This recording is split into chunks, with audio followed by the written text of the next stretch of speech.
శ్రీమాత్రే నమః. మా ప్రేక్షక మిత్రులందరికీ కూడాను శుభాకాంక్షలు. ఎప్పుడూ కూడాను ఈ మాస ఫలితాలు, తర్వాత సంవత్సర ఫలితాలు, ప్రత్యేక ఫలితాలు మాత్రమే కాకుండా కొన్ని నిత్య జీవితంలో మనం పాటించవలసింది, కాస్త తెలుసుకోవాల్సింది, నా పరిగణలో తెలిసింది, మా గురువులు మాకు నేర్పించింది, సద్గురుల దగ్గర నుంచి సేకరించినటువంటి కొన్ని సమాచారాన్ని మీతో పంచుకోవాలని ఈ వీడియోస్ ద్వారా మేము స్టార్ట్ చేస్తున్నాం. ప్రతి వీడియో కూడా ఒక 2 నిమిషాలు 3 నిమిషాలతో కూడినటువంటి ఒక వీడియోగా ఉంటుంది. ఇది నిజంగా మీ నిత్య జీవితంలో ఇది చాలా అద్భుతాన్ని కల్పిస్తుంది. మీకు నేర్చుకోవడానికి, తెలుసుకోవచ్చు, చాలా విషయ జ్ఞానం కూడా పొందే అవకాశాలు చాలా ఉన్నాయి. మా ఛానల్ మిత్రులందరూ చూస్తున్నారు. మళ్ళీ రిక్వెస్ట్, సబ్స్క్రైబ్ చేయండి, షేర్ చేయండి. మీ మిత్రులందరికీ ఇప్పుడు ఈరోజు వాట్సాప్లో, ఫేస్బుక్లో, ఇన్స్టాలో చాలా ఈజీగా షేరింగ్ ఉంది కదా. మీకు ఇది నిజంగా నచ్చింది అనుకోండి, జస్ట్ అలా క్లిక్ చేసి షేర్ చేసేసేయండి. ఆ పక్కన ఉన్న గంట గుర్తుని క్లిక్ చేసేస్తే మా సబ్జెక్ట్ అంతా కూడా మీకు వస్తూ ఉంటుంది. నమస్కారం.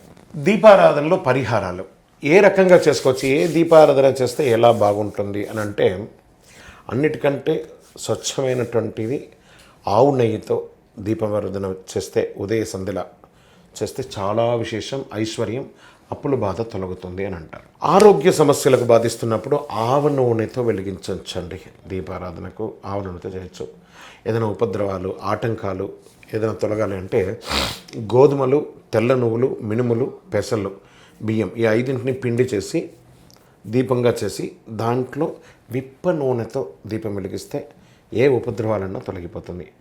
సో వివాహం అవ్వట్లేదండి, మాకు చాలా రోజులుగా వివాహం కావట్లేదు, ఏం చేయాలంటే బియ్య పిండితో బెల్లం వేసి దంచి అందులో ఆవు నెయ్యితో దీపం వెలిగిస్తే ఉదయ సంధ్యల తప్పకుండా శనివారాలు సకాలంలో వివాహం జరుగుతుంది. ఈ శని భగవానుని యొక్క ప్రీతి ఆయనకి ఎలా, దేహిమే బుద్ధి వైశిష్ట్యం, దేహిమే నిత్యవనం, దేహిమే పరమానందం, దేవదేవ జగత్పతే శనైశ్వర నీలాంజన సమాభాసం రవిపుత్రం హిమాగ్రజం ఛాయామార్తాండ సంభూతం తన్నమామి శనైశ్వరం చెప్పుకుంటూ మీ వయస్సు ఎంత ఉందో అన్ని దీపాలను నువ్వుల నూనెతో, నల్లని నువ్వుల నూనెతో ఆ దేవుడి పాదాల దగ్గర వెలిగించడం కాదండి, ఆ దేవాలయం ముందర వరుసగా ప్రమిదలు పెట్టి అందులో ఆ దీపం వెలిగించడం చాలా విశేషం. కోరికలు నెరవేరాలి అనంటే, ఏదైనా ఒక కోరికలు నేర్చుకున్నారు, తెలుసుకోవాలి, నాకు ఈ యొక్క వాంఛ ఉంది తీరాలంటే కొబ్బరి నూనెతో దీపం వెలిగించండి. బియ్యపిండిలో దీపం వెలిగించి, బియ్యపిండితో ఒక దీపం తయారు చేసి దాంట్లో కొబ్బరి నూనెతో వెలిగించండి.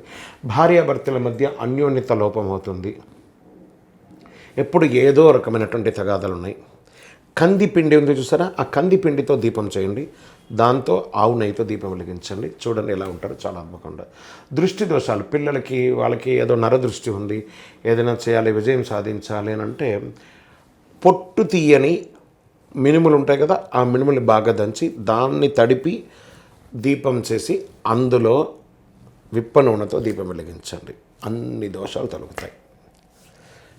ఇవన్నీ చేస్తేనే తిరుగుతుందా అని అంటే చేసి చూడండి కదా, ఫలితం తెలిసిపోతుంది. విజయస్తు.